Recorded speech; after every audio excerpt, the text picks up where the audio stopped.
Good morning, everybody, and welcome to another episode of Today I Work On. And today I'm working on the drywall.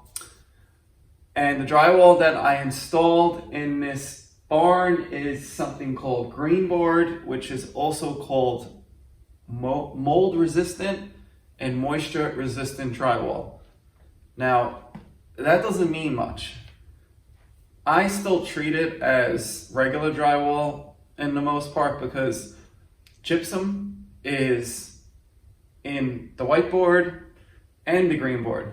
So the core is still the same, it's still gypsum. The only thing that's different is the paper that is on top of the drywall. So it's just, there's a chemical in it that makes it somewhat resistant to mold and moisture. But if you dunk a piece of green board, which is this stuff, in water, it's going to disintegrate and it's going to mold once you take it out and it stays wet. So don't think it's like the miracle of getting rid of mold. So mold is a whole different ball game, a whole different discussion. I'll talk about it in another episode, but I have about 16 sheets of drywall. I'm going to start slinging those up and let me get to work. And about last episode, it's kind of funny because last night I finished editing the episode and I was having a conversation with one of my buddies that just bought a house, and it was exactly about my pro tip. It was about the garage door spring, and he was killing me and worrying me greatly. So I was really glad that I warned him, even though there was warning labels on it. I still had to be like, no, don't do that, because you could get really hurt. So the garage doors are dangerous. And it was just so funny that it came up last night in conversation. So don't mess with the garage doors, please. I can't say it enough. Hire the professionals. And on that note, let me get to work on the drywall.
One wall finished.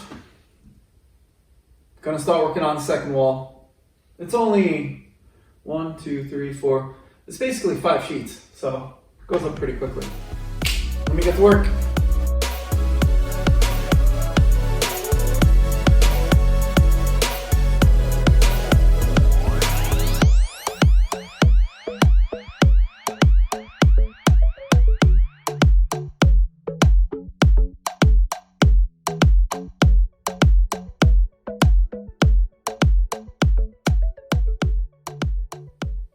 Finished up the second short wall. I am down to my last wall of drywall. I probably need I think I have enough drywall. So I'm gonna see if I can get it all done today. And if not, I'll finish it up tomorrow and start the joint compound. This is some pretty boring work. So it's not like looking at a boat or getting a really cool garage door put in, but someone's gotta do it. So it's a part of the process. Let me get to work.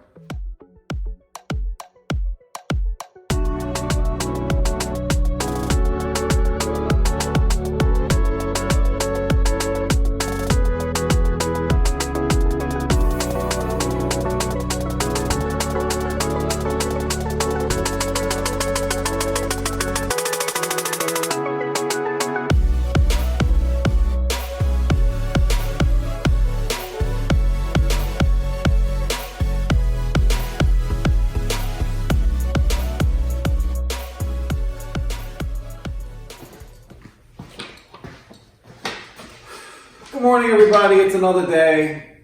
I finished up one side of the drywall. I have 2 more thirds left to do. And before yesterday was over, I finished insulating. So all I'm down to is about 3 or 4 sheets of wallboard, and then I can start drawing compounds. So let me get to work.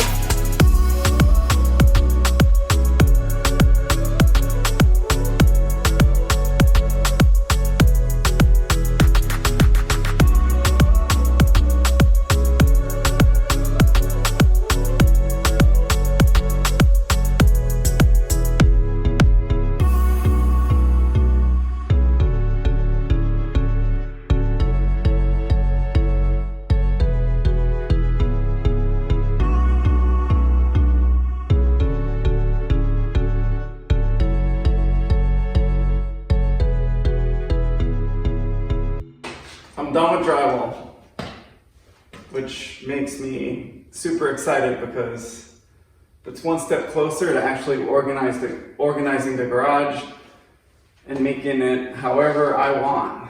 I have a lot of room in here, and I'm gonna have to start figuring out what's going where. So next step is drawing compound, and it's been a crazy day. Crazy things are going on, so I couldn't get as much done as I wanted to get done. But tomorrow I will put a first coat of joint compound on all the seams and all the screw holes. So early next week I should be able to paint everything up and then start my my organization projects. And if anyone's wondering why there's like a gap between the wall, I have about an 8-inch opening, and I'm not drywalling that. That's because I'm going to use that for a chase, just in case I need to run anything in the future. It's nice to have the access. So what I'm going to do is I'm going to put, is another reason why I'm going to put a piece of 1x8 across to save the drywall, and I'm also going to put a 1x8 on the floor as a base molding, and then I'm going to put another 1x8 8 feet high in the ceiling, so if I want to hang anything or push something against the wall, it won't damage the drywall. Because it's basically, this is a storage unit and a little work area, so I'm not going to have, it's going to get beat up. So I want to make sure I protect the walls as much as I can. So that's it for today's video, and next video will be all about joint compound, which joint compound is a lot easier than people think. And I'm gonna do a little tutorial on how easy joint compound actually is. It takes a little bit of time to get it right, but I will, the second I figured something out with joint compound, I figured it out. So I wish someone gave me that tip years ago when I started doing this, but I'll give it to you tomorrow. So hope you enjoyed the episode. If you like this episode, please click the like button. If you want to subscribe to see a bunch more content, please subscribe, and thanks for watching.